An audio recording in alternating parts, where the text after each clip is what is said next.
Hey guys, I hope you're having a great day today. So in today's video, as you can see by the title, I have Obi-Wan's stunt saber from A New Hope, the motorized stunt. And I'll be going over some of the details and features of this hilt through the video. And I also have some reference photos that I printed out to show you guys, from the scenes of the movie, this saber. And I also have the blade, which I'll be going over, showing you the details of that, as well as I'll have a clip at the end to show you how it works spinning and how it gets the effect. So let's kind of go over this hilt here. Very excited to get this. I was wanting to get it for a while and kind of lost hope because when people buy it, they don't want to get rid of it, especially this. It's a Dave P. Obi stunt, motorized stunt. He did this run, I believe in 2021, 2022, he did one run of it, and it hasn't returned, so it's hard to get. Not many people want to sell it. Actually, a friend that I made on the groups finally reached out and said, hey, I'm looking to sell it. And he sent me a video of it working a few months ago with some photos. I'm like, man, I really want that. I hope he sells it to me one day. And I think it was about, say, 5-6 months later, that's when he said, hey, I'm looking to get rid of it if you know anyone looking. I'm like, well, I'd be the one that's looking. So very exciting. So I finally was able to obtain it. Now let's go over some of the features of this hilt. Now, as you can see, the hilt is missing a few things because he took the vintage parts off, so that way it was more affordable to me because I couldn't afford it with the vintage parts. But I will obtain them over time. I like the hunt of it. That's what makes it most fun, is finding it. Having it's fun as well, obviously, but these parts are rare. They're hard to get, so I enjoy the hunt. But one part that I did buy off him that's vintage is this D-ring. It's more of an acorn shape compared to the real part Obi. So that's hard to get, I believe, so I wanted to have that on the hilt. So I guess I can untangle this for you guys because I'll be doing a demonstration video. And the reason why this is so long, the wire, is because in the movies, or in A New Hope, I should say, you could see this wire coming through Alec Guinness's robe in the scenes. Very faint, you have to look for it.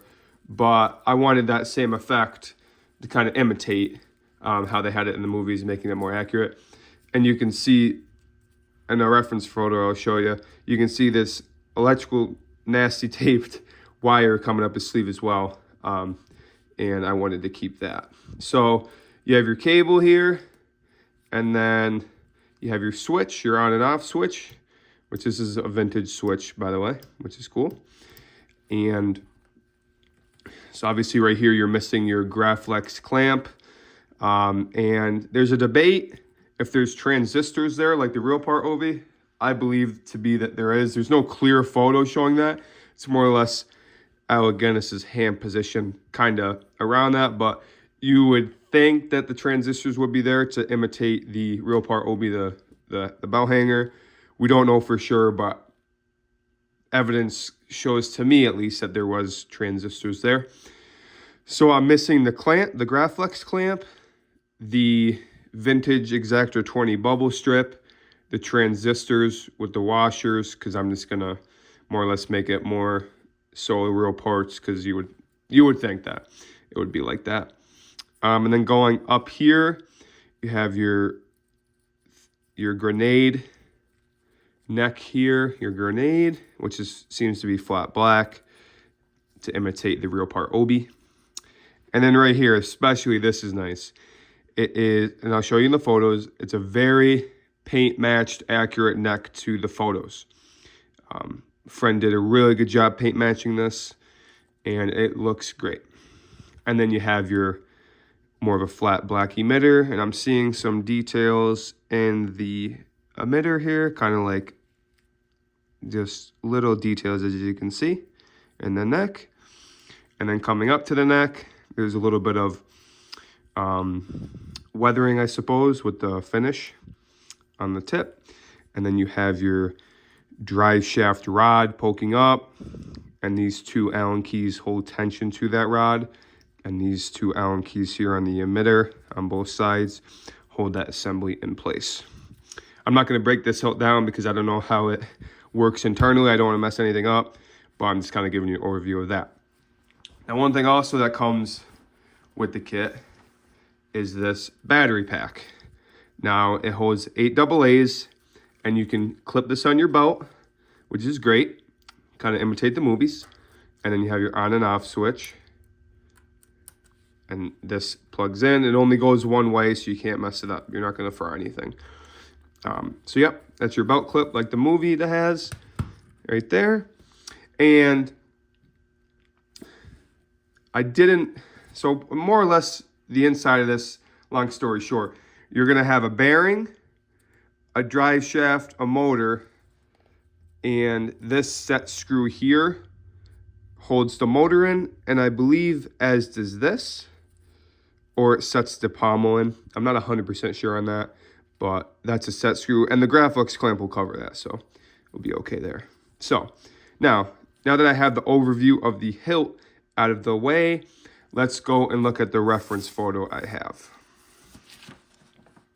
Now this is from Seth, the Lightsaber guidebook. You can find this on Wanawanga, but I just kind of found a photo that someone collabed everything together for you to get some insight on it. So this is all Alec Guinness here on the Death Star scene. So you can see here, you have your Graflex clamp, your D-ring. You can see earlier, like I stated, you have your electrical tapes wire going up his robe, which is accurate to the wire here. You have more of a long lever. Now, doing some research, that isn't a found part yet, that lever there that I'm pointing at. Roy makes a V2 lever that's very accurate to that lever with the Graflex clamp, and then you have your bubble strip there on the rails of the Graflex clamp. And here's a better photo of the neck here, the neck painting. And I'll try to get the hilt up to compare them to the photo. I mean, it's a very, very screen accurate paint job, and I'm very happy to have that on this hilt. Okay, and then right here you can see your stunt blade, and I have that to show you guys as well. And it's more like a black film and white. It's like black and white tape almost. It's like a film on it, and as you spin it with the flash on, when it's dark with your camera, the flash with it spinning emits a glow to it. And if you've seen my short on my channel, you'll see that, but I'll insert that clip at the end for those who haven't seen it. And stating before, in these photos, you can kind of see Alec Guinness cupping his hand around the Graflex clamp area. And right there too, kind of have his hand curled. Like I said, there's no evidence really showing the transistors on the clamp, but for it to match up with the real part Obi, I'm going to go that route for that. And trying to go over the features here and just show you the reference photo. Very good photo. That'd actually be a good photo to frame, to be honest, but I just printed it off to show you guys the features and the screen accuracy with this hilt. Granted, I'm missing a few vintage parts, but I'll get them over time like stated before. So set that out of the way. Now, let's set this here. I'll show you the blade.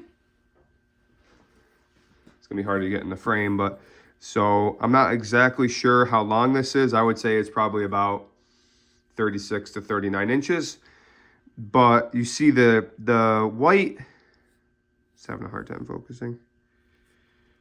The white is kind of like a pearl color, and then the black is just a flat black. And when you spin it with light emitting, obviously I'm not gonna do it fast enough now for you guys, but like I said, I'll insert the clip, but it imitates a glowing effect, just like the movie did. And the tip here it's like a rubber inside, and that way it's a tight fit to the rod, the drive shaft. So yeah, that is the blade imitation of the real thing. Now, I'll do a little demonstration for you guys now. There's a bunch of stuff that goes into this motorized stunt. the motor especially, they matched it with the speed of the motor in the movie, so you're going to get the same speed, the same noise as you would the real prop. So that's awesome.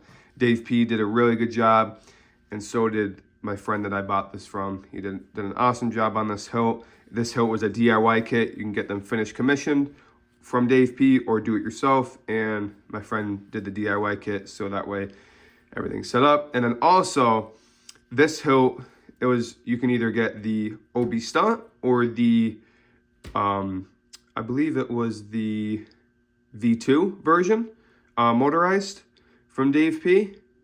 I believe it was the V2, even though that was, yeah, because the this is the, or no, I believe this hilt turns into the V2. Yes, this hilt turns into the V2 from the movies, because the paint missing and stuff.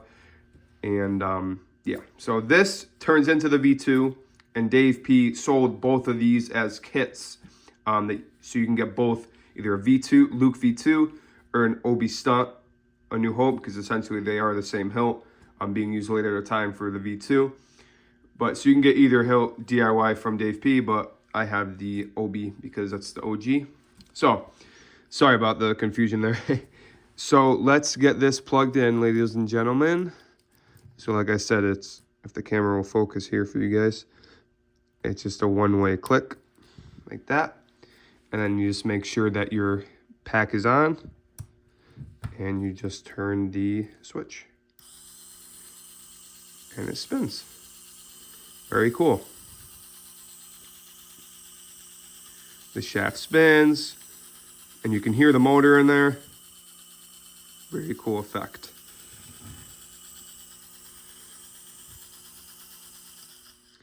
Very awesome. This is one of my prized possessions now, especially when I get the vintage parts. Granted, I have something in the works that's going to top this, but that's just my opinion. So I'll do a little, turn it on again for you guys. And as you can see here, just the dry shaft spins and this collar holds it in place. So, but yeah, guys, I hope you enjoyed today's little video. I was going to do an unboxing, but I was too excited, so I ripped open the box, and it's just easier to film just an overview and review video for this hilt. Yeah, so besides this, I have another hilt in the works that I'm very excited of. If you guys watched my last video on the V2 Vintage, you would have heard that my real part Obi journey was in the works. I was only missing a few parts. Well, I'm glad to say now that all the real parts are found and bought. It's very exciting. I'm very excited about this. Believe me, you guys will be the first ones to see this hilt assembled. I'm waiting for them in the mail, and there's a little bit of change of plans as well with that. So if you were aware from the last video, I said I had a new old stock NOS female balance pipe, which was shiny, it wasn't weathered, it wasn't used on the motor, so that way it's brand new and it's going to look off for the Chronicle style hilt I'm going for. Well, I paid that off, and there's a gentleman that I've spoken to before, and out of curiosity, I'm like, hey man, I have a new old stock female balance pipe, send him pics. I'm like, would you be interested in trading this for your, old weathered female balance pipe? And he said, send me some photos. I sent them to him, and he's like, yeah, dude, I'd totally be down to do that. And I was very excited for that because, I'm going for more of the Chronicle style, so I'm very excited to have that balance pipe. So I'm just waiting for that. The gentleman I bought it off of is shipping it to the gentleman I'm trading balance pipes with. So that's shipped. I'm waiting for him to receive it and send me that one. I found a Hall's grenade with accurate cuts, and the top lip here is accurate shape, and the cuts are accurate as well to the movie prop. I bought that, and that one came with a Roman's ring right here, and luckily a friend reached out and said he knew someone with the ring as well. So it'll have, instead of a Romans, it'll have the real ring on it. And yeah, I'm just waiting for parts to come in, guys. I'm very excited for that. And when the parts come in, I'll assemble it and do a video on that. And I'm sure you'll see videos on it after that. I might do an assembly and disassembly, because there's not many videos on how to do that for the real part Obies. Not many people have them to begin with, but it's the same concept as the Roman props core. But the one I have is a custom core to fit over the Graflex clamp. So I'll just go over that. I'll show you guys how you assemble it and the orientation to the film, you know, because I'm going to be doing the Chronicles, so it's a little different. You have your cotter pins, your brass screw, you know, the weathering on the clamp and stuff like that, compared to the on-screen one, which is a clean clamp and stuff like that. So, but yeah, I just want to fill you guys in on that project that's in the works. I'll be doing a video here shortly. I'm waiting for it to come in. It is the it's the Vader A New Hope square shroud stunt saber. And there's a gentleman, Ethan, on the RPF that was doing runs of them. I reached out a little too late, and he put me on a backup list. Well, like a couple weeks ago, he said, hey man, now's your time to shine. Grab one of these. I'm like, dude, awesome. And I was like, would there be a way I can get two? And he said, sorry, only have one available. And then he reached out and said someone backed out. So I have two coming in the mail. They just came in and they're in New York, so I should get them probably Monday, Tuesday. But my plan for that one is I reached out to Haloax on the RPF, and that hilt is a very screen accurate version of, really, there's only one other one made in a very, very limited supply. I've heard there was some dimension differences and button location differences. So I would like to get this one from Ethan to be motorized. And I talked to Haloax about it. And when I get it, I'm going to send him pictures, hopefully be able to send it to him. That way I can have the Obi A New Hope stunt and the Vader Square Shroud stunt together. And it's going to be awesome. I can't wait for that. It's going to be one of one for that one, I believe, unless someone... It's going to be the first done unless someone does it later on. So there was one run done before, but I heard there's a little bit of accuracy differences in dimensions. And so, yeah, I'm very excited for that. I can't wait for that to come in. But sorry for kind of dragging the video out for you guys, but I appreciate you stopping by, checking out the video. Please like and subscribe to see more content. As you can see, I'm doing more of the vintage screen accurate builds. I sold all of my NeoPixel stuff, so I don't have any NeoPixel sabers because I've, I guess, upgraded to the vintage real stuff. So if you're looking for that, you can look back on my other videos when I did NeoPixel and stuff like that. But I'm just focused on now the vintage real stuff. So, all right, guys. Well, thanks for stopping in. Like I said, like and subscribe to stay notified on the builds coming up and the stuff I get. And I appreciate you guys, and have a good day.